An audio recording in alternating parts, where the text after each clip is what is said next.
Every evening, just before sunset, Layla walked past the old mirror in her grandmother's hallway. The mirror had been in the family for generations, its ornate frame cracked in places, the glass slightly foggy, as if it held on to memories of things it had seen.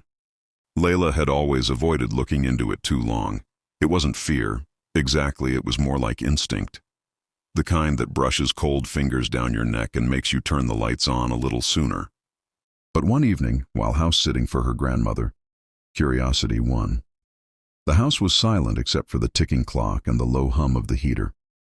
The mirror stood at the end of the hallway, draped partially with an old lace cloth. The setting sun cast a dim golden light on it, and the shadows in the hall stretched longer than they should. Layla paused. Something felt off. She took a step closer, then another. And then she saw it. Her reflection stood there, mimicking her movements.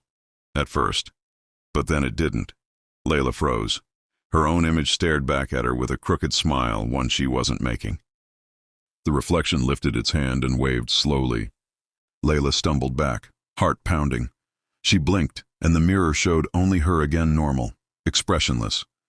But her breath came in short gasps. She backed away and turned the corner fast, trying to shake the feeling crawling over her skin.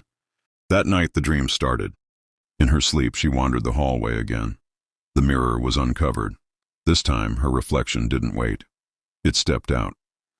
Every night the same dream, and every morning the mirror was slightly cleaner, brighter, as if it liked being seen. On the fourth night, Layla woke up to a sound. A soft tap, tap, tap from the hallway. She crept out of bed, the cold air clinging to her skin. The house was dark, but the hallway glowed faintly, like moonlight had pooled in it. She saw it again, the mirror, uncovered, shining. Her reflection stood in it. But Layla wasn't in front of the mirror, and her reflection was moving. It tilted its head slowly, then pressed a palm against the glass from inside. Layla gasped, and the reflection smiled that same crooked smile. Then it started banging. Tap, tap, tap, tap, tap. The glass trembled. Layla turned to run, but her legs felt heavy, like wading through mud. The hallway stretched longer and longer behind her. The last thing she saw before everything went dark was her reflection stepping out of the mirror. The next morning, the neighbors called the police after noticing the door wide open.